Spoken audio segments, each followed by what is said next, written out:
Tapi sebagus-bagus kita, jangankan itu orang tua, saudara kita atau kerabat dekat kita, kalau kita bisa kelebihan, maka kita lunasi, kita bantu dia. Ya. Karena perkara utang ini bukan perkara yang sepele, perkara yang besar di dalam agama.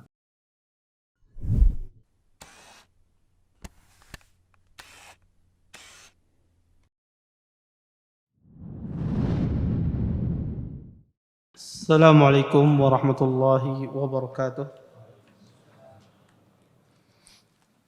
Innal hamdalillah nahmaduhu wa nasta'inuhu wa nastaghfiruh wa na'udzu billahi min shururi anfusina wa min sayyiati a'malina. May yahdihillahu fala mudilla lahu wa may yudlil fala hadiya lahu. Asyhadu an la ilaha illallah wahdahu la syarika lahu wa asyhadu anna Muhammadan abduhu wa rasuluh. Fa in asdaqal haditsi kitabullah wa khairul hadi hadi Muhammadin sallallahu alaihi wasallam wa syarrul umuri muhdatsatuha wa kullu muhdatsatin fid dini bid'ah wa kullu bid'atin dhalalah wa kullu dhalalatin finnar. Amma ba'd. Bapak-bapak, ibu-ibu, ikhwan dan akhwat yang senantiasa dimuliakan oleh Allah Subhanahu wa taala. Alhamdulillah pada malam hari ini kita bisa berkumpul di salah satu tempat yang sangat mulia ini. Mudah-mudahan perkumpulan kita ini mendatangkan berkah di sisi Allah Subhanahu wa taala dan kita dapat mengambil manfaat dari apa yang akan disampaikan nantinya. Bapak, Ibu, ikhwan dan akhwat yang dimuliakan oleh Allah Subhanahu wa taala, kita lanjutkan kajian kita tentang syarah kitab Bulughul Maram dari bab muamalah. Wa an Abi Rafi' radhiyallahu taala anhu anna an-nabiyya sallallahu alaihi wasallam istaslafa min rajulin bakran faqadimat alaihi ibilun min ibilis sadaqah fa'amara Aba Rafi'in an yaqdiya ar-rajula bakrahu faqala la ajidu illa khiyaran rubaiyan faqala a'tihi iyyah fa inna khiyaran nas ahsanuhum qada'a. Rawahu Muslim. Dari Abi Rafi' radhiyallahu taala anhu bahwasanya Nabi sallallahu alaihi wasallam bersabda, bahwasanya Nabi SAW, kata Abi Rafi', beliau berutang seekor onta, ya, onta muda dari seseorang. Ketika unta zakat datang, Nabi memerintahkan Abu Rafi' untuk mengembalikan unta muda yang dipinjam tadi. Abu Rafi' mengatakan, aku tidak mendapati melainkan unta pilihan yang berumur 7 tahun. Rasulullah SAW pun bersabda, berikan saja unta tersebut. Sebaik-baik manusia adalah orang yang paling baik dalam membayar hutangnya. Hadis ini dikeluarkan oleh Imam Muslim. Bapak, Ibu, ikhwan dan akhwat yang dimuliakan oleh Allah Subhanahu wa taala, hadis ini menceritakan kepada kita sebuah peristiwa. Nabi SAW berhutang kepada seseorang, ya, unta. Yang mana unta ini masih muda, dipinjam oleh Nabi SAW. Dipinjam untuk keperluan berjihad. Maka dipinjamlah unta yang muda ini, berhutang. Kemudian ketika waktu pembayaran, waktu pengembalian unta tersebut, ternyata Nabi SAW tidak mendapati dari Baitul Mal itu, ya, Abu Rafi'in tidak mendapati dari Baitul Mal unta yang masih muda. Ya, tidak mendapati. Akhirnya kata Nabi SAW, ya, kasihkan saja unta yang lebih tua. Tentu unta yang lebih tua harganya itu lebih mahal daripada unta yang masih muda. Ya, kemudian Abu Rafi pun mengasihkan unta yang tua kepada orang yang memberikan pinjaman tadi. Kemudian Nabi bersabda, kata Rasulullah, sebaik-baik kalian adalah orang yang paling bagus di dalam membayar hutangnya. Bapak, Ibu, hadis ini berbicara tentang masalah utang piutang. Di sini Nabi SAW membayar utang piutang tersebut dengan lebih bagus.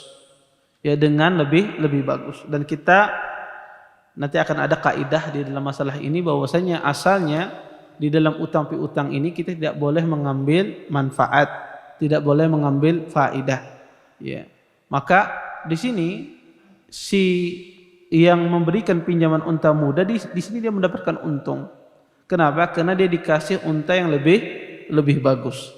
Tetapi hal ini diperbolehkan di dalam Islam. Kenapa?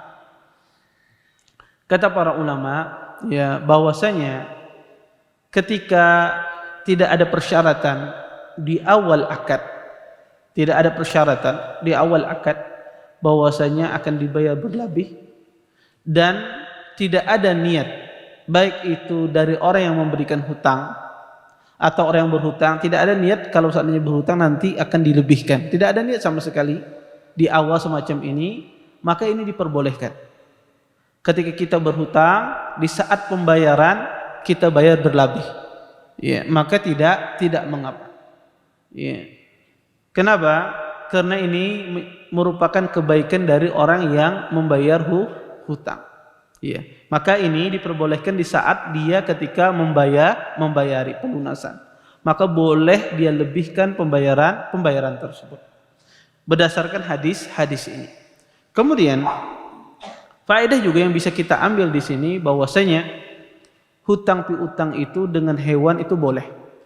Seseorang berhutang hewan, dibayar hewan itu boleh. Para ulama mengatakan semua harta benda itu boleh dijadikan utang piutang, kecuali harta benda yang tidak bisa disifati, yang susah untuk dikembalikan. Kalau dikembalikan tidak bisa kita kasih nilainya.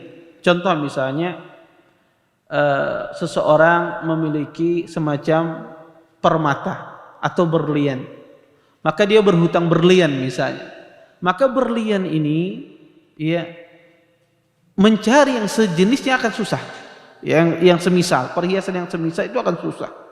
Kemudian untuk ditaksir harganya tidak menentu, harganya tidak menentu. Makanya kata para ulama, benda semacam ini tidak boleh dijadikan utang piutang, yang tidak bisa kita menaksir harganya, tidak jelas, ya. Kadang harganya naik, kadang harganya turun, tidak jelas, ya, tidak tahu. Kemudian mencari yang semisal itu susah, yang semisal dengan dia perhiasan itu tidak ada. Maka kata para ulama, kalau semisalnya susah didapatkan dan bendanya itu tidak bisa memiliki harga yang tetap, kita tidak tahu ya berapa harganya, maka tidak boleh dijadikan utang piutang. Maka tidak boleh dijadikan utang piutang. Pada asalnya semua harta itu boleh diutangkan. Anda punya uang, Anda pinjami boleh. Anda punya sepeda motor, Anda utangkan boleh. Anda punya mobil, Anda utangkan boleh.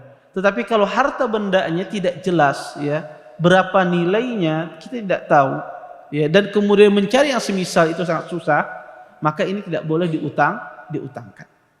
Kemudian faedah yang ketiga dari hadis ini yang bisa kita ambil adalah bahwasanya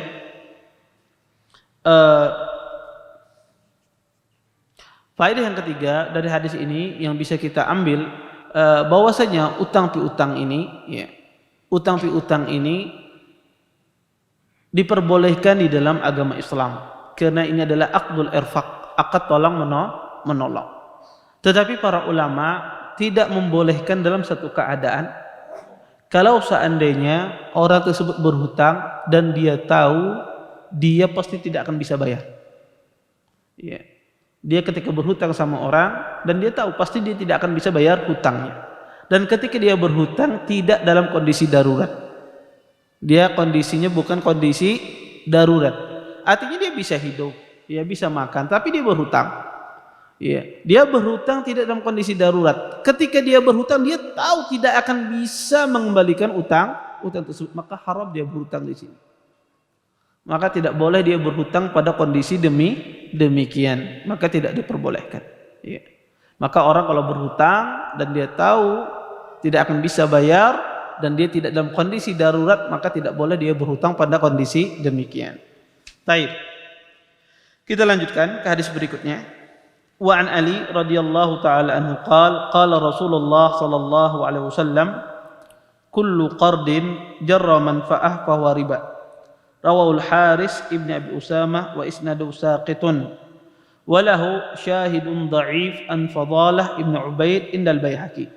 Wa akhar mauquf an Abdullah ibn Salab indal Bukhari. Dari Ali radhiyallahu taala anhu beliau berkata, Rasulullah SAW bersabda, setiap pinjaman yang diambil keuntungannya adalah riba.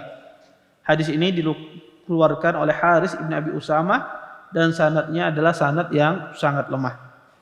Bapak Ibu, sanad yang disebutkan atau hadis yang disebutkan dari Ali ini bahwasanya setiap pinjaman yang diambil keuntungannya adalah riba, ini sanadnya adalah sanad yang lemah. Karena di dalam sanadnya ada seorang rawi yang bernama Siwar ibnu Mus'ab. Siwar ibnu Mus'ab ini disebut oleh Imam Bukhari adalah munkarul hadis, orang yang ditinggalkan hadisnya. Kemudian kata Hafidz Ibnu Hajar, dan hadis ini juga memiliki syahid, penguat, tetapi penguatnya juga lemah dari Fadalah bin Ubaid yang diriwayatkan oleh Imam Al-Baihaqi. Riwayat Fadalah atau hadis Fadalah ibnu Ubaid ini juga hadis yang lemah, karena di dalam sanadnya ada seorang rawi yang bernama Abdullah ibn Ayyash. Di dalam sanadnya ada seorang rawi yang bernama Abdullah ibn Ayyash. Abdullah ibn Ayyash ini dikatakan oleh Imam Abi Dawud dan Imam Nasa'i dhaif, seseorang yang lemah dalam periwayatan hadis. Oleh karena itu para ulama juga menghukumi hadis Fadalah ibn Ubaid ini adalah hadis yang lemah. Kemudian kata Hafidz Ibnu Hajar, dan terdapat dalam riwayat lain dengan sanad mauquf dari Abdullah bin Salam dalam riwayat Bukhari. Terdapat kata Hafidz Ibnu Hajar riwayat lain dengan sanad mauquf dari Abdullah bin Salam dalam riwayat Bukhari. Adapun riwayat Abdullah bin Salam, perkataan sahabat ini riwayatnya sahih. Kata beliau, barang siapa menerima jerami padi ketika dia memberikan pinjaman utang, kemudian dihadiahkan jerami padi tidak ada nilainya, dihadiahkan jerami padi, kemudian dia terima, maka itu adalah riba. Ini maksud perkataan Abdullah bin Salam. Tidak disebutkan oleh Hafidz di sini, tetapi perkataannya itu. Fa uhudiya lahu himlat ibnin fahuwa riba, kata beliau. Barang siapa dihadiahkan jerami padi, kemudian dia terima. Sudah sebelumnya dia memberikan hutang kepada orang tersebut, maka ini adalah riba. Bapak Ibu yang dimuliakan oleh Allah Subhanahu wa taala, walaupun hadis-hadis yang kita bacakan tadi semuanya lemah kecuali perkataan sahabat ini, tetapi hadis yang lemah ini dan perkataan sahabat ini dijadikan dalil, dijadikan kaidah oleh para ulama dalam masalah utang piutang, yaitu setiap utang piutang yang mengambil manfaat dari utang piutangnya, maka ini adalah riba. Setiap utang piutang yang mengambil manfaat dari utang piutangnya, maka ini adalah riba. Ini kaidah secara umum. Maka apa saja orang berhutang dia dapat manfaat dari utangnya tersebut, maka ini adalah riba. Baik itu penambahan sifat dari utang tersebut, utangnya bertambah banyak, ataukah tidak bertambah, utangnya tidak bertambah, tetapi ada hadiah bersama utang tersebut, ada barang, maka ini juga adalah termasuk bagian dari manfaat. Maka ini dihukum oleh para ulama, ini adalah sesuatu yang riba. Baik. Apakah semua manfaat itu riba? Apakah semua manfaat itu diharamkan di dalam Islam?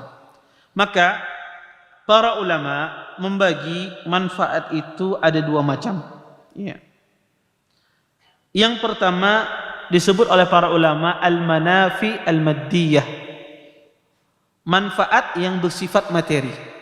Orang mendapatkan manfaat dari pinjaman itu bersifat materi. Ini disebut maddiyah. Yang kedua al-manafi al-ma'nawiyah, manfaat yang sifatnya bukan materi, yang sifatnya adalah abstrak, tidak kelihatan. Adapun manfaat maddiyah ini, kalau seandainya manfaat yang sifatnya materi, kalau seandainya tidak ada persyaratan di awal akad utang piutang, maka para ulama sepakat kalau seandainya hadiah itu diberikan di akhir dan sebelumnya tidak ada persyaratan, maka ini boleh. Sebagaimana hadis tadi, Nabi SAW ketika berhutang onta muda dibayar onta yang agak tua, maka ini boleh. Kalau tidak ada persyaratan di awal akad, kemudian tidak ada dari hati yang meminjam ataupun yang menerima pinjaman, kalau berhutang nanti saya bayar lebih, tidak ada dari awal. Maka ini diperbolehkan. Yang kedua, manfaat yang sifatnya materi ketika diberikan sebelum pelunasan akad, sebelum pelunasan utang. Misalnya antum berhutang pada si fulan 1 juta, akan dilunasi dalam tempo 1 tahun. Taib. Di pertengahan tahun antum memberikan hadiah, waktu belum pelunasan. Pertengahan tahun antum kasih hadiah orang hutang ini, antum kasih wadai kelemben, bingka misalnya. Tujuannya apa?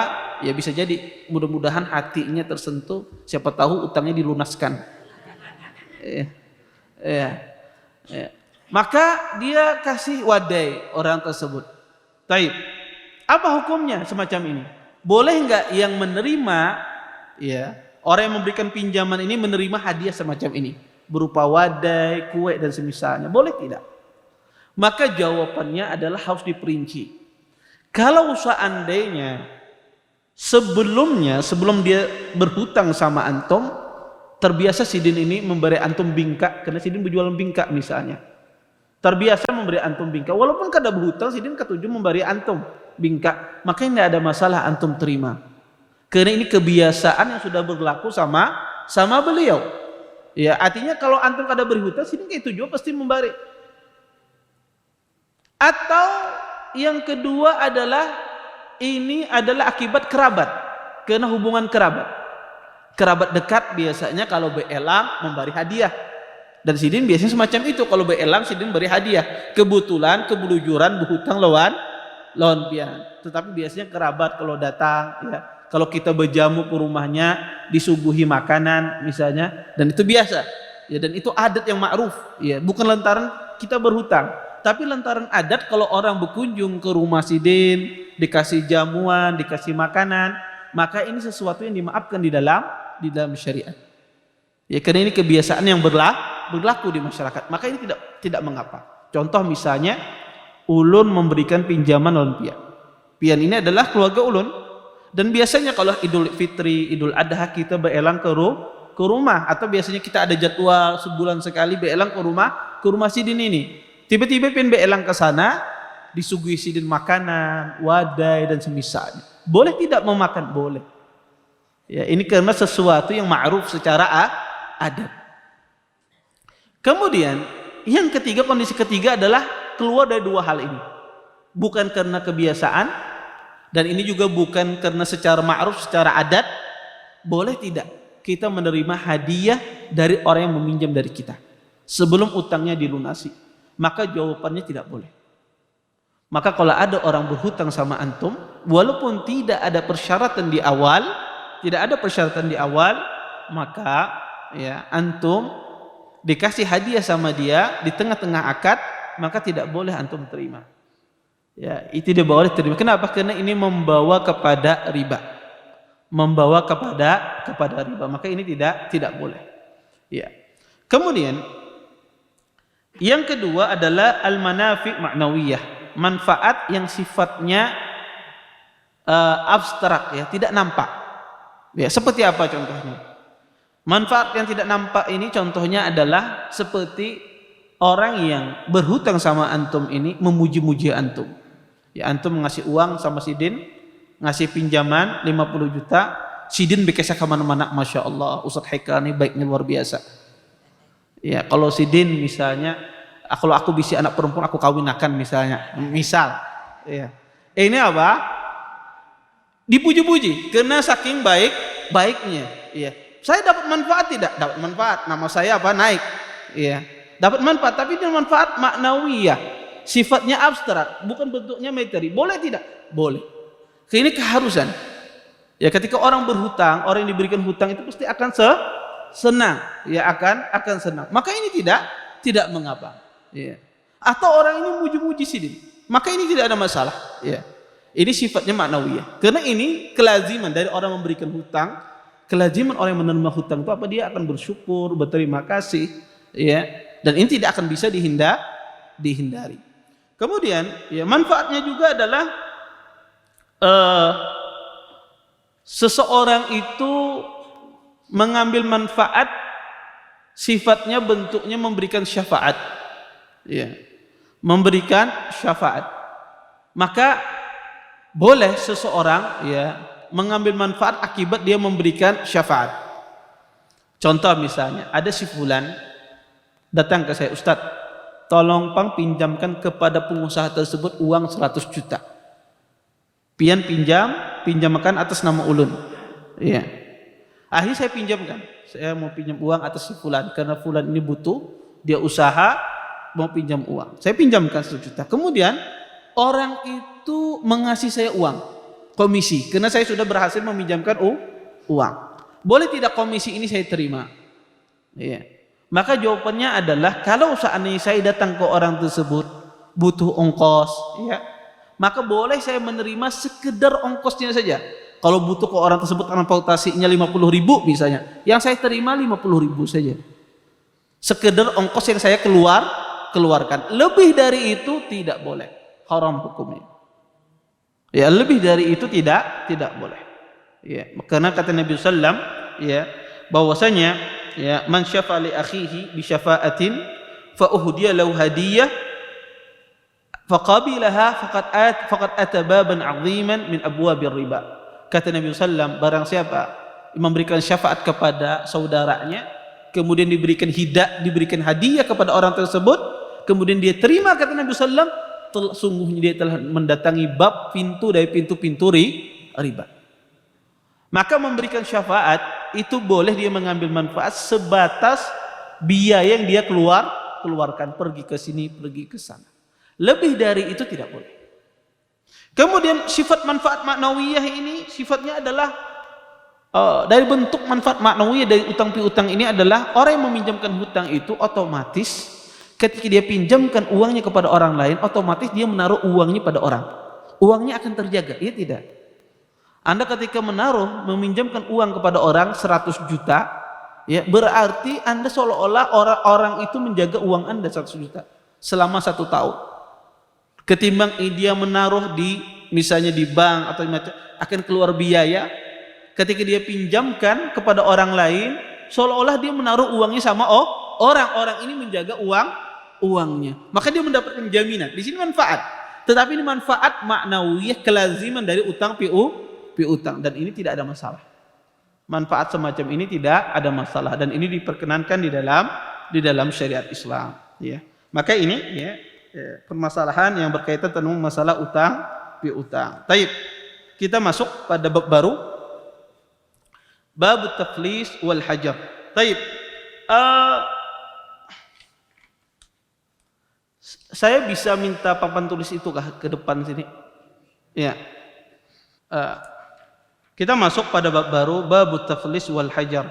Bab tentang masalah pailit dan penyitaan aset.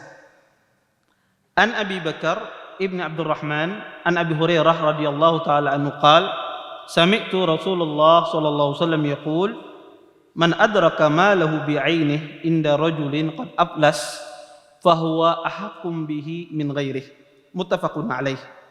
Dari Abu Bakar bin Abdurrahman dari Abu Hurairah radhiyallahu taala anhu, beliau berkata, aku mendengar Rasulullah SAW bersabda, barang siapa yang menemukan barang miliknya di tempat orang yang jatuh bangkrut, maka orang tersebut lebih berhak terhadap barang itu daripada orang lain. Hadis ini dikeluarkan oleh Imam Bukhari dan Imam Muslim. Warawahu Abu Dawud wa Malik, diriwayatkan dari Abi Dawud dan Imam Malik min riwayati Abi Bakar ibn Abdurrahman mursala bilafdhin, diriwayatkan dari Abu Bakrah bin Abdurrahman dengan sanad mursal yang berbunyi ayyuma rajulin ba'a mata'an fa'aflasa alladhi ibta'ah wa lam yaqbid alladhi ba'ah min thamani syai'an fawajada mata'ahu bi'ainihi fahuwa ahaqqu bihi wa in mata al-mushtari fasahibul mata' uswatul ghurama wa wasala al-Baihaqi wa dha'afahu taba'an li Abi Dawud. Siapa saja, kata Nabi sallam, yang menjual sebuah barang lantas pembeli jatuh bangkrut, sementara si pembeli belum membayar harga barang yang dia ambil, kemudian si penjual menemukan barang tersebut masih ada, maka si penjual lebih berhak terhadap barang tersebut. Jikalau si pembeli meninggal, maka si penjual menjadi salah satu dari orang yang berpiutang terhadap si pembeli. Hadis ini diriwayatkan oleh Baihaqi dengan sanad yang bersambung, namun sanadnya lemah dan beliau mengikuti apa yang dikatakan oleh Imam Abi Daud. Bapak Ibu, ikhwan dan akhwat yang dimuliakan oleh Allah Subhanahu wa taala, kita masuk bab baru yaitu bab taflis wal hajar. Bab tentang masalah orang pailit, ya bangkrut dia, dan wal hajar. Hajar itu penyitaan aset seseorang. Ya, hajar itu penyitaan aset seseorang. Ya, di sini dijelaskan Nabi SAW menyebutkan dalam hadis Abi Bakar bin Abdurrahman dari Abi Hurairah, kata Nabi SAW, barang siapa yang menemukan barang di tempat orang yang jatuh bangkrut, maka orang tersebut lebih berhak daripada orang lain. Maksudnya gimana? Maksud hadis ini, ada orang berhutang sama Anda. Contoh misalnya si Din ini berhutang sepeda motor. Dia berhutang sama Anda sepeda motor. Baik. Kemudian si Din ini juga berhutang sama orang, berhutang duit, berhutang ini. Dan qadarullah usaha si Din ini bangkrut. Baik. Maka banyak orang menagih. Si fulan nagih, si A nagih, B nagih, C nagih. Kebetulan barang pian itu masih utuh. Yang dipinjam si Din, diutang si Din, sepeda motor pian itu masih utuh. Si Din berhutang, ya. Datang ke toko pian, mau ambil sepeda motor berhutang dan masih utuh. Iya. Maka kata Nabi SAW, barang siapa yang mendapatkan hartanya masih pada orang tersebut yang jatuh bangkrut, boleh dia mengambil hartanya. Boleh dia mengambil barangnya. Apakah mutlak demikian? Tidak mutlak. Dengan syarat. Pertama, ya, orang yang kita ambil barangnya tersebut, yang berhutang sama kita tersebut, orangnya masih hidup. Kalau dia sudah meninggal, maka tidak boleh kita ambil barang kita tersebut. Maka orangnya masih hidup.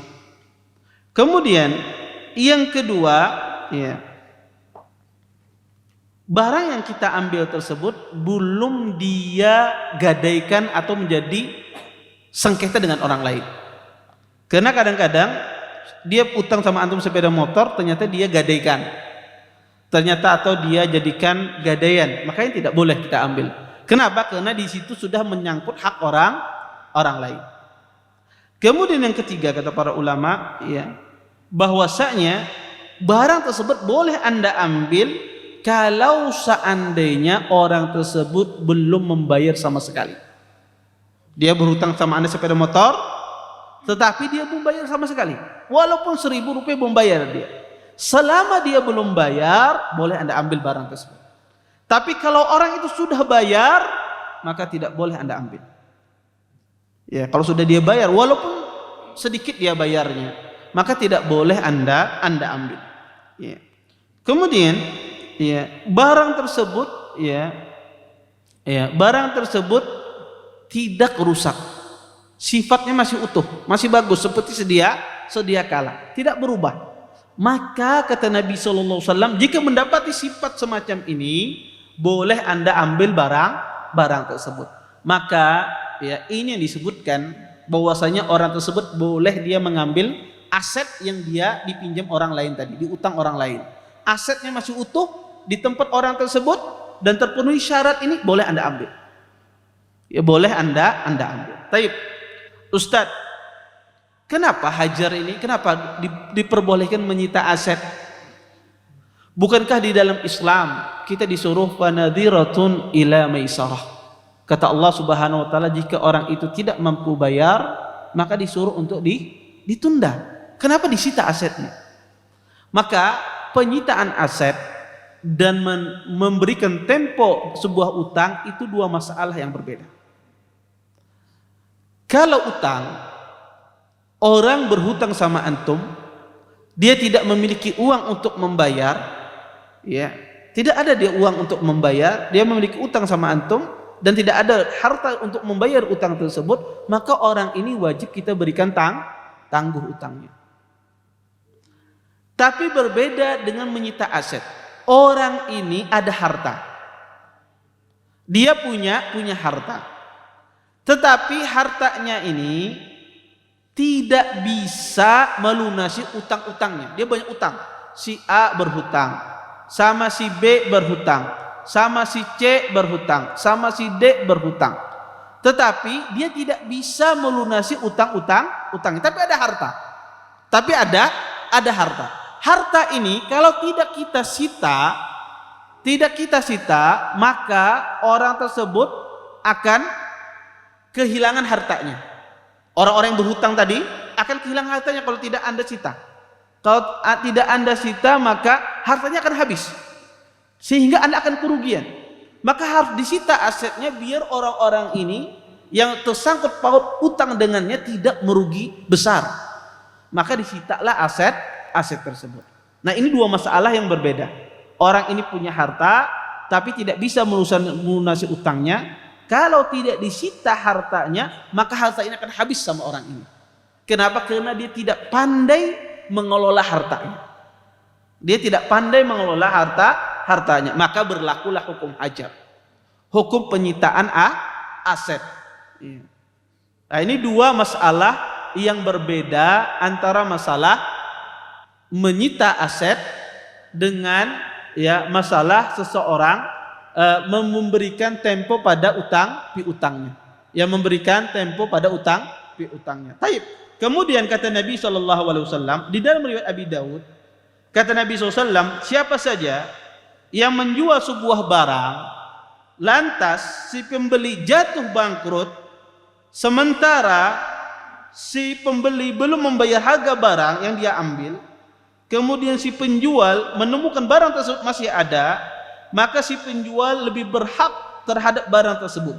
Jikalau si pembeli meninggal, maka si penjual menjadi salah satu dari orang yang berpiutang.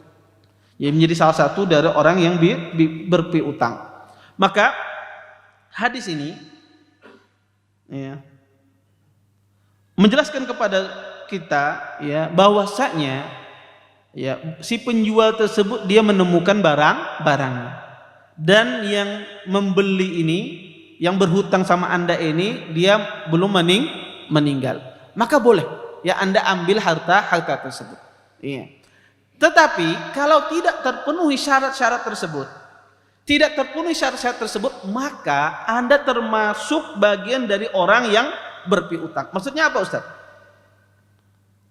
Saya berhutang sama si A. Saya berhutang sama si A misalnya 10 juta. Kemudian saya berhutang sama si B 10 juta. Kemudian saya berhutang sama si C 20 juta. Maka si A ini barangnya masih ada. Masih ada. 10 juta itu sepeda motor. Maka dia ambil barangnya. Dia tidak termasuk orang yang berpiutang. Tapi kalau seandainya saya ini sudah meninggal, yang berhutang ini meninggal, kemudian masih ada sangkut paut, walaupun barang si A itu masih ada, maka dia tidak boleh mengambil si A ini. Terus gimana caranya? Dikembalikan, diambil dari harta saya sesuai dengan nisbah utangnya. Contoh misalnya.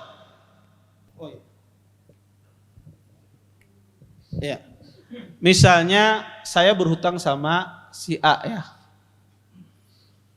sama dengan saya berhutang misalnya 4 juta. Kemudian sama si B saya berhutang 6 juta. Sama si C saya berhutang, ini bahasa Arab. La ilaha illallah. Kada ingat.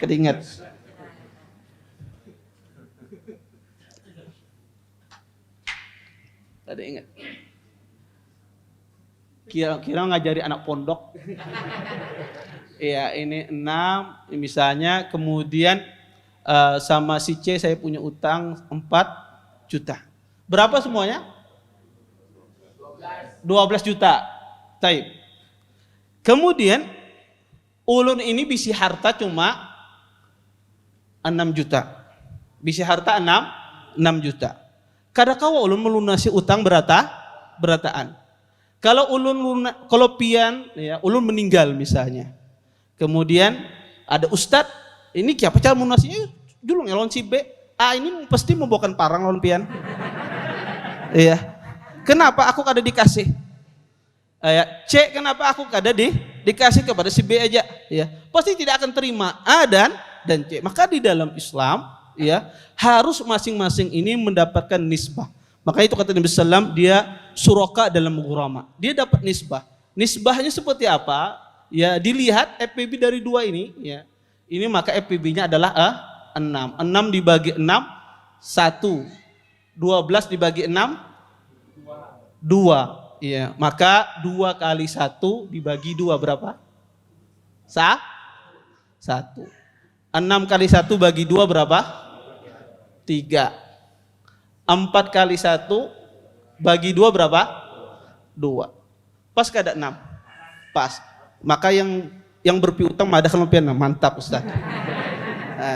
Ya. Maka inilah yang disebut oleh Nabi syuraka fil ghurama. Ya, dia mengambil masing-masing nisbahnya. Ya. Semacam itu dalam Islam menyelesaikan kasus semacam ini. Taib.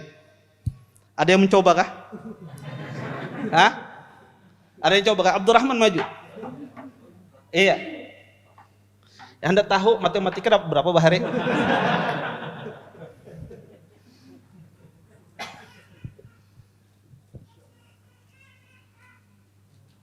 Iya. Iya. Iya. Iya, sudah. Misalnya antum terhutang lawan ihsan nih 5 juta.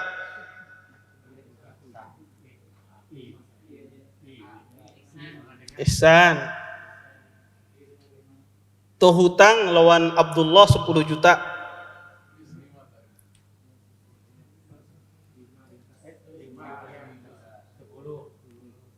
Lawan Abdurrahman, jangan Abdurrahman. Abdurrahim. Lawan Abdurrahim 10 juta. Lawan Ahmad 25 juta. Lawan Ahmad 25 juta. Utang banyak. Ya. Kemudian antum punya harta 10 juta aja. Antum punya harta 10 juta. Itu berapa utangnya semuanya? Nah, taib. Ya. Ya. Ya, tulis 50. Ya. 50 juta utang. Nah, hartanya 10 juta aja. Nah. Ya. Dicari FPB-nya. 50 sama 10 berapa? 10. 10.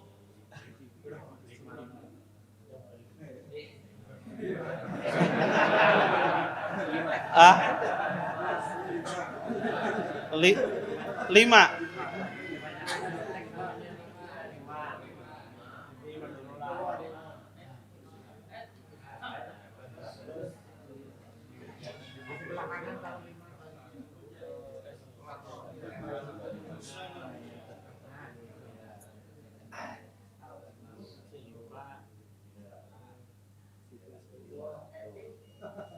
Ya.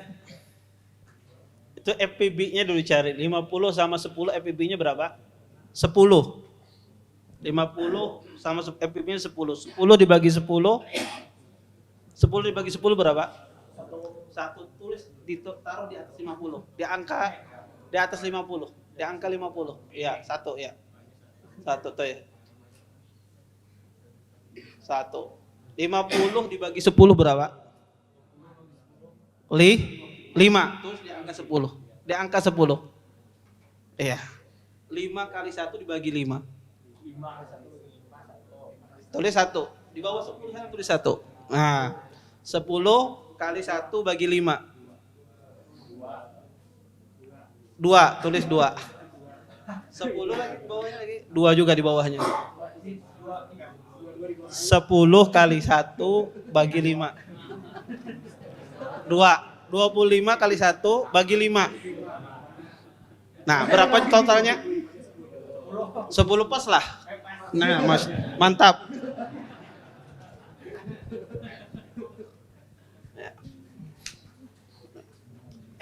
Ya, itu yang dimaksudkan oleh Nabi SAW, uswatul ghurama. Ya, maka dia termasuk dengan orang yang berpiutang tersebut. Jadi dia akan mengambil bagiannya semacam itu. Ya, kalau seandainya tadi syaratnya tidak terpenuhi, entah orang yang berhutang sama orang tersebut sudah meninggal, atau hartanya sudah berubah, atau dia sudah melakukan pembayaran, maka Anda termasuk dengan orang yang berpiutang tersebut. Maka ini disebut dengan masalah hajar. Kemudian Bapak Ibu, ikhwan dan akhwat yang dimuliakan oleh Allah Subhanahu wa taala, hajar ini, ya, penyitaan aset ini tidak boleh seseorang itu menyita aset orang lain kecuali utangnya sudah jatuh tempo. Ya. Utangnya jatuh tempo. Ya. Pertama syaratnya utangnya sudah jatuh tempo. Ya, dia berhutang selama setahun, sudah 1 tahun, ya, dia tidak bisa bayar. Kemudian yang kedua, dia tidak memiliki harta yang cukup untuk melunasi utangnya. Maka dia tidak memiliki harta yang cukup untuk melunasi utangnya, maka ini boleh disita asetnya. Tapi kalau seandainya orang tersebut memiliki harta yang lebih, ya, bisa melunasi utangnya, maka tidak boleh disita asetnya. Maka jika hartanya lebih, ya, artinya simpanan dia itu bisa dia membayari utang-utangnya, maka tidak boleh disita. Tidak boleh disita. Jadi disita itu ketika 2 kondisi ini. Syaratnya 2. Pertama, utangnya sudah jatuh tempo. Kemudian yang kedua adalah orang tersebut tidak memiliki uang yang cukup, harta yang cukup untuk melunasi utangnya. Ya. Maka dia tidak bisa melunasi utang-utangnya, maka hakim menyita. Dan yang menyita ini siapa? Seorang hakim, bukan orang yang berpiutang. Tidak berhak orang yang berpiutang itu menyita aset seseorang. Tetapi yang menyita ini adalah nanti hakim. Orang yang berpiutang, dia melaporkan kepada hakim, kepada qadi, ya, ke pengadilan, dia melaporkan, maka hakim melihat orang ini berhak disita asetnya, akan disita. Ya, maka disita. Kemudian kalau seandainya harus dijual, maka dijual. Yang menjualnya siapa? Hakim. Yang menjualnya hakim, bukan orang yang berpiutang. Ya. Dan tidak mengharuskan setiap orang berperkara pada orang ini melaporkan kepada hakim. Cukup dilaporkan 1 orang saja, maka hakim boleh menyita dan dibagi kepada orang yang berpiutang. Artinya kalau kada melaporkan kada dapat bagian, enggak. 1 saja melaporkan, maka yang lain juga akan ikut. Ya, dia akan mendapatkan bagian dari haknya ketika orang ini berperkara dengan Anda.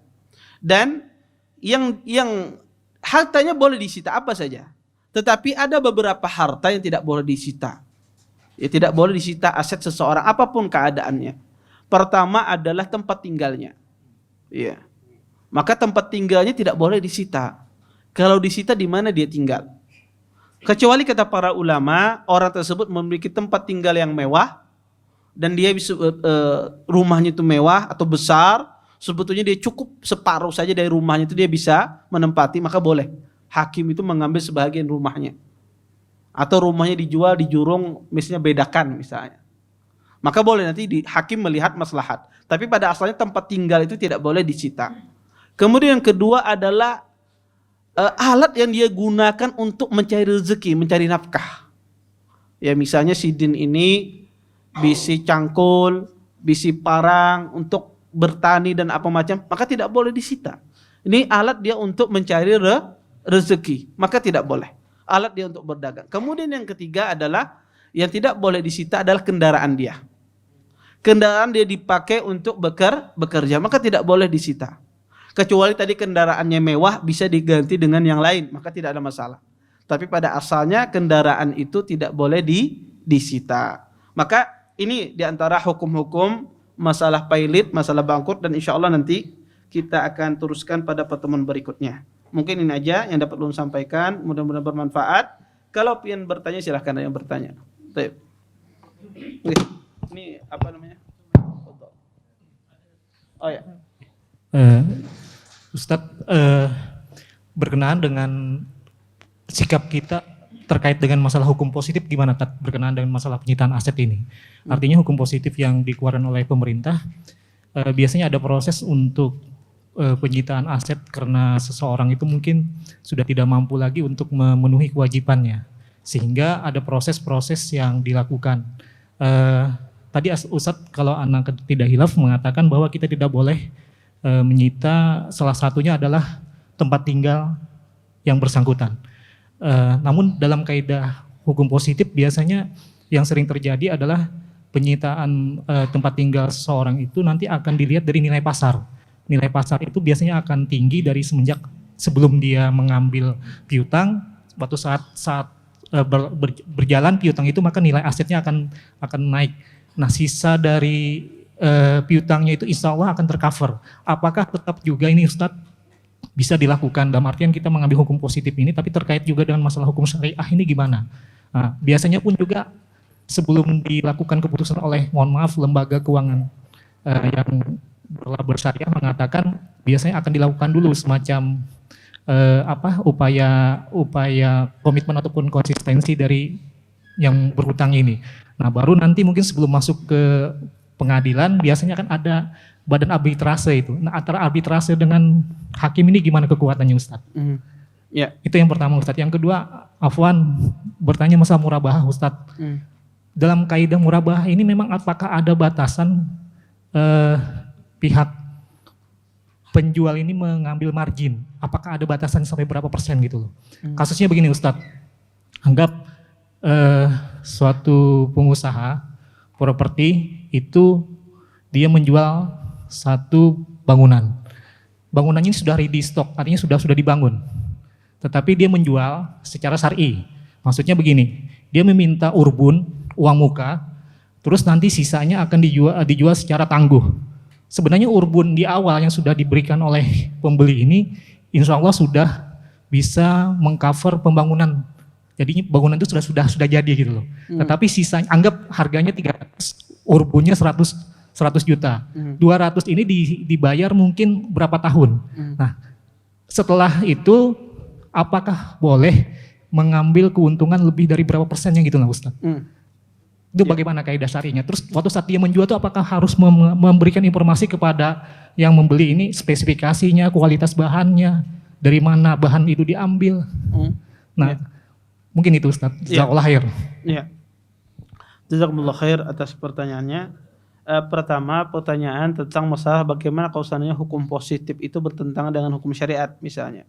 Maka tentu saja semua hukum yang bertentangan dengan hukum syariat, ya kita mendahulukan hukum syariat. Ya. Maka segala hukum itu kita dahulukan adalah hukum syariat Islam. Ya. Maka apa saja yang bertentangan dengan syariat Islam, hukum syariat, maka didahulukan syariat Islam. Karena itu hukum Allah Subhanahu wa taala. Ini poin yang pertama. Kemudian sebagaimana yang ulun jelaskan tadi, tempat tinggal tersebut, kalau seandainya tempat tinggal tersebut terlalu mewah bagi orang tersebut misalnya, kemudian dia sebetulnya bisa dialihkan ke tempat tinggal yang lain, maka boleh ya dia dialihkan ke tempat tinggal yang lain. Yang jelas dia dikasih tempat tinggal yang layak bagi dia. Yang layak bagi dia. Kalau contoh misalnya rumahnya dia itu harganya 3 miliar misalnya. Sebetulnya dia layak saja tinggal di rumah yang harganya 300 juta misalnya. Maka dialihkan dia ke rumah yang 300 juta, rumah dia itu dijual oleh hakim, kemudian dibayarkan ke hutang-hutangnya. Ya. Tetapi kalau seandainya rumahnya sudah seitunya aja, rumah yang murah misalnya 200 juta, kemudian dijual, ya disuruh untuk mencari sewaan, makanya tidak boleh. Ya, ini tidak boleh. Ya. Kenapa? Karena itu tempat tinggalnya dia, maka tidak boleh disita aset yang semacam itu. Karena itu kebutuhan primer, ya kebutuhan primernya.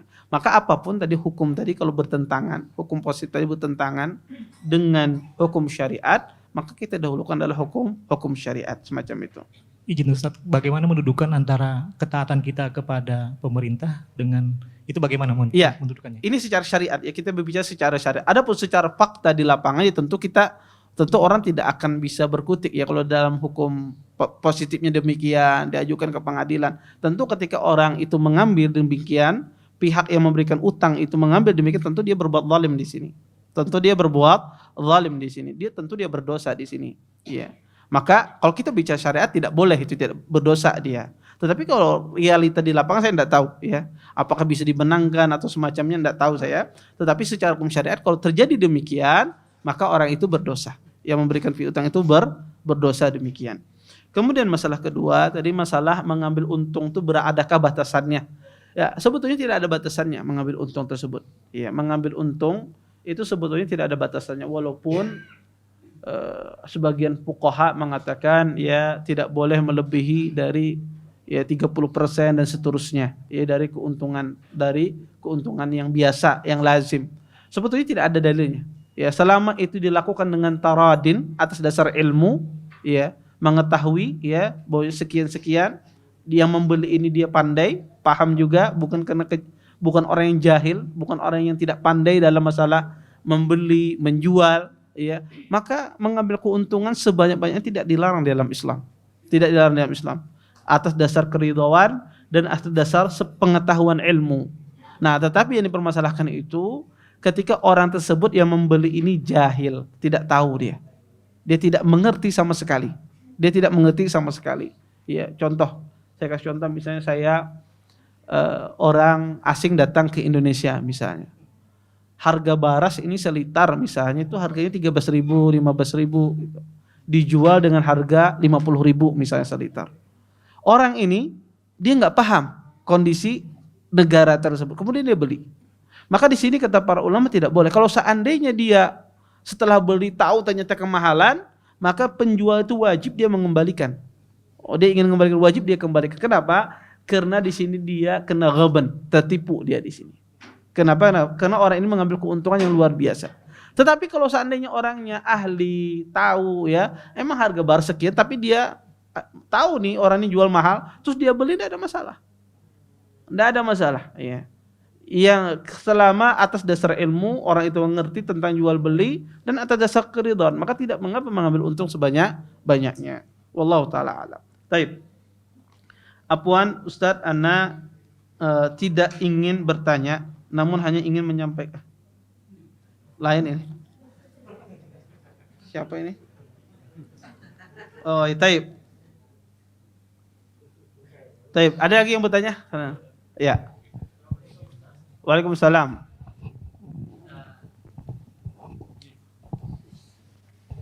Dia pinjam duit ke kita mau beli sepeda motor. Terus setelah dia bangkrut kan sepeda motornya masih ada. Terus kita ambil aset itu, padahal kan kita minjami duit ya. Cuma dia beritahu bahwa duit ini beli sepeda motor. Terus kita tahu bahwa duit sepeda motor itu dari duit kita. Apakah boleh kita menyita? Yang kedua, Ustadz, minjam duit itu apakah ada syarat pengembalian atau misalkan kita ada baru kita kembalikan syaratnya kita. Yang ketiga, Ustadz, hakim rasanya kalau untuk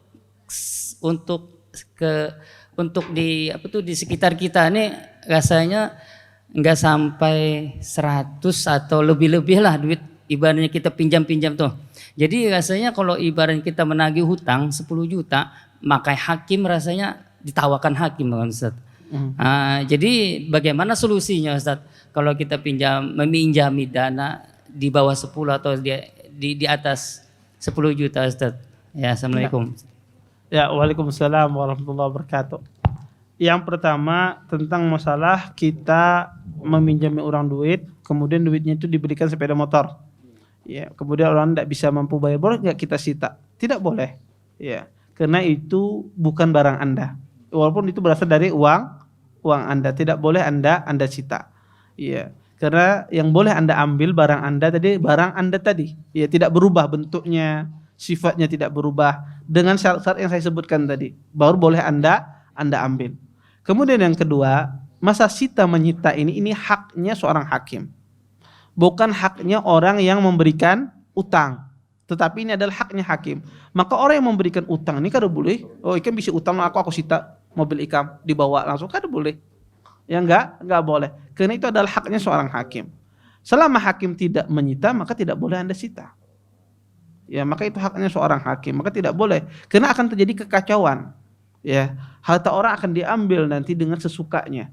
Maka yang menyita itu adalah seorang hakim, bukan orang yang memberikan utang, dia lapor ke seorang hakim, tentu kita ini berbicara secara hukum Islam ya. Adapun prakteknya di lapangan kita kada tahu ya. Tapi ulun ini berbicara secara hukum Islam semacam ini, tatanan Islam mengajarkan ya. Adapun di praktek misalnya hakimnya kada mau urusin, nah itu urusannya dia. Ya, tetapi kita berbicara secara hukum Islam, fikihnya di dalam agama Islam semacam ini. Maka yang menyita itu adalah seorang hakim, bukan orang yang berperkara.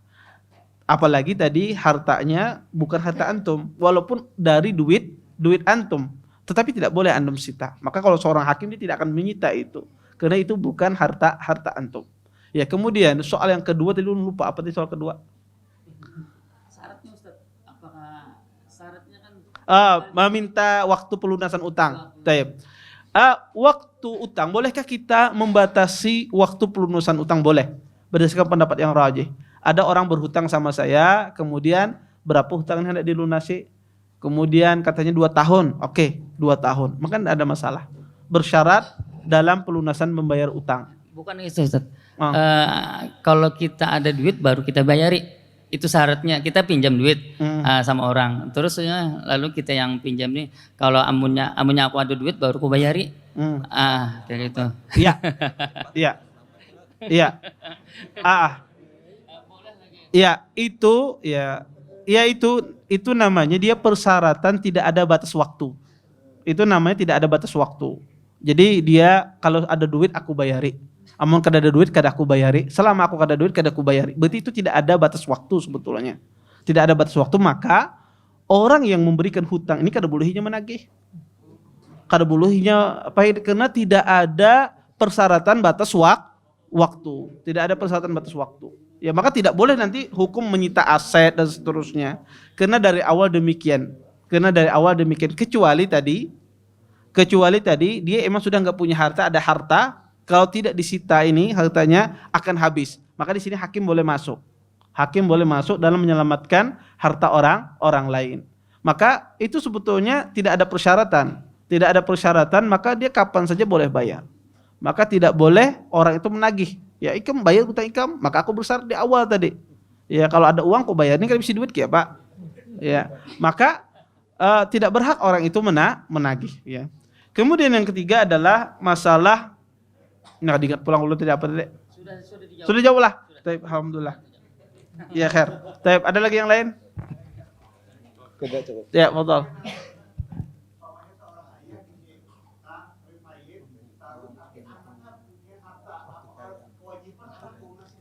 Ya, jazakumullah khair. Apakah sang anak itu wajib melunasi utang-utang ayahnya atau ibunya? Tidak wajib. Seorang anak tidak berkewajiban melunasi utang-utang ayah dan ibunya. Tidak ada kewajiban. Ya. Kalau seandainya kada lunasi, berdosa. Tidak berdosa. Tetapi sebaik-baik seorang anak adalah dia berusaha untuk bagaimana ayahnya ini tidak terkait dengan utang piutang. Tapi kalau seandainya anak itu tidak melunasi, dia tidak berdosa di dalam Islam. Ya, karena tidak dibebankan kepada dia untuk melunasi utang. Ya. Tapi sebagus-bagus kita, jangankan itu orang tua, saudara kita atau kerabat dekat kita, kalau kita bisa kelebihan, maka kita lunasi, kita bantu dia. Ya.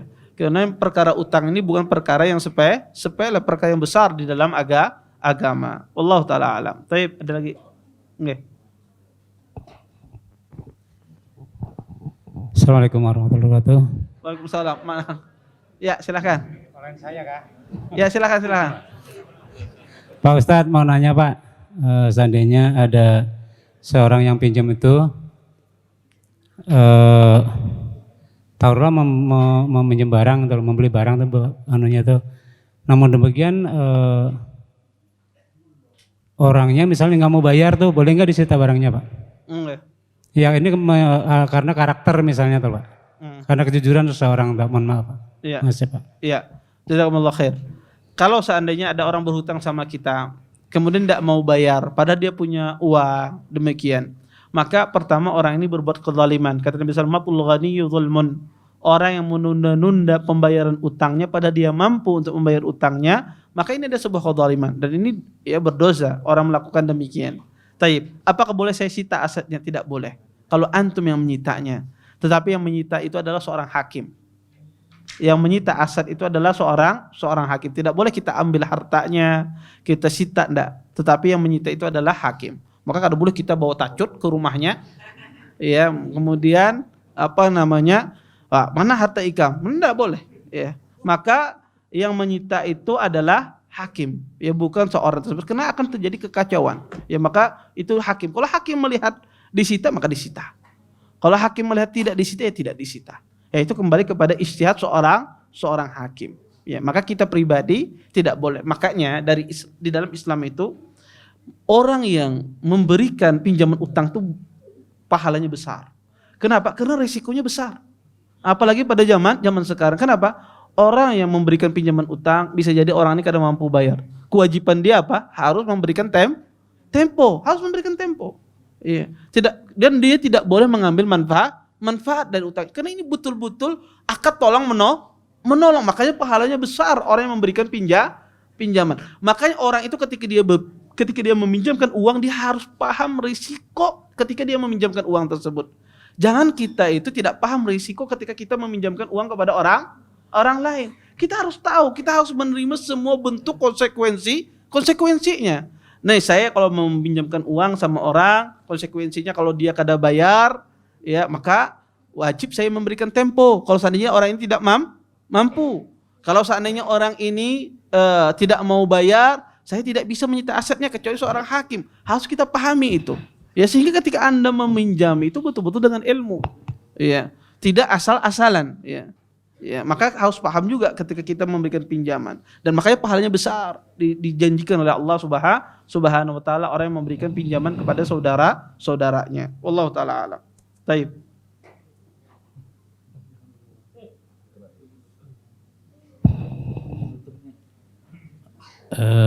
Orang yang meminjam yang meminjam tidak ada persyaratan dari awal. Tapi setelah membayar dia lebihkan. Tapi ada niatnya agar berikutnya dipinjamkan lebih.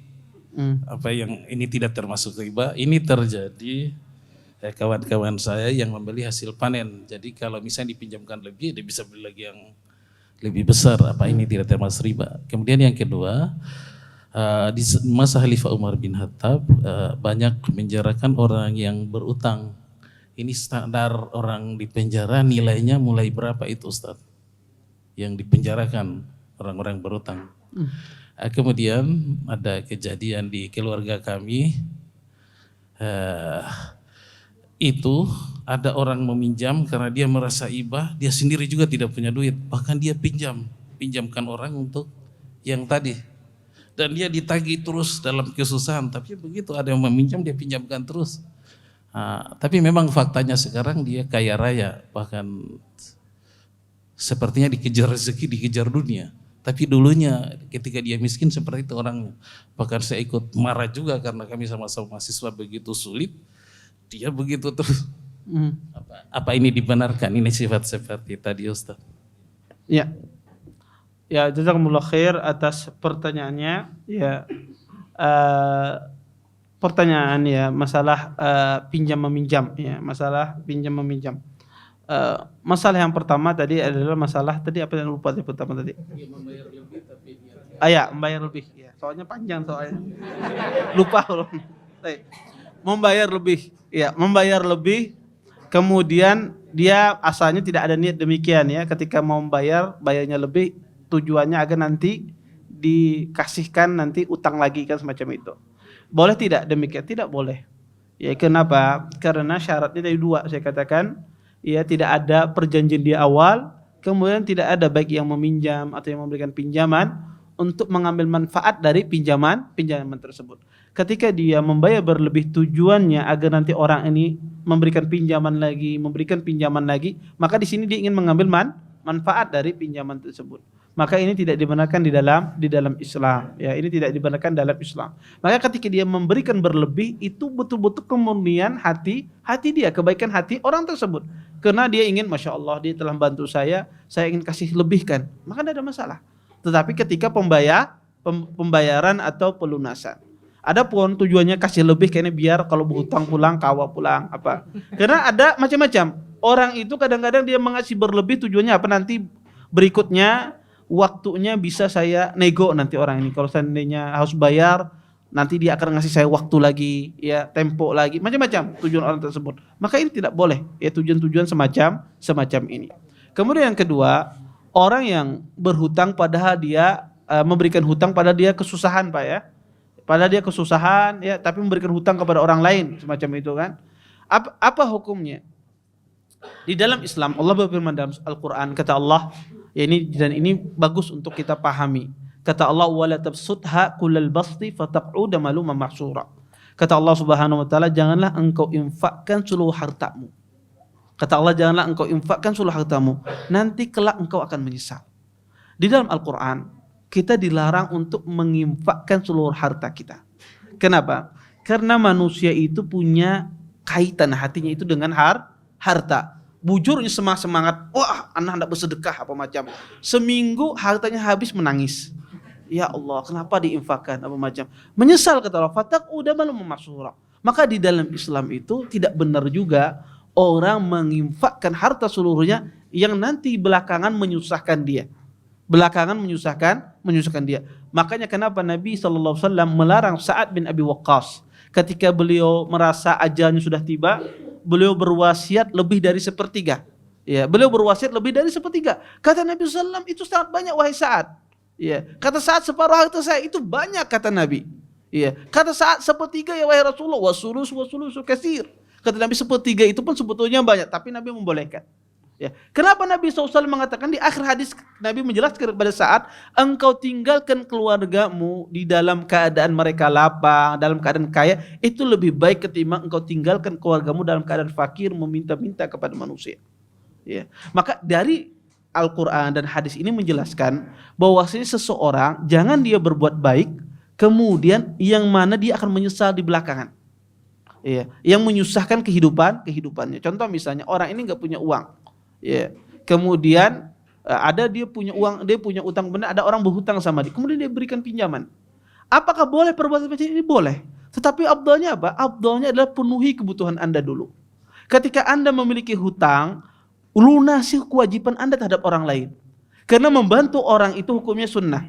Anda membantu orang berhutang sama, itu hukumnya sunnah. Tetapi kewajiban Anda melunasi hutang kepada orang lain itu hukumnya wajib. Maka kata para ulama, haram hukumnya seseorang memberikan pinjaman hutang sedangkan dia belum mampu melunasi utang orang lain. Utangnya kepada orang lain. Maka kalau dia tidak mampu melunasi utangnya kepada orang lain, kemudian dia berikan pinjaman, maka ini haram, tidak boleh. Kenapa? Karena memberikan pinjaman itu hukumnya sunnah, tolong menolong. Ya, sunnah hukumnya. Tetapi Anda melunasi utang kepada orang lain, ya hukumnya wajib. Ya, maka wajib itu didahulukan daripada sunnah. Ya.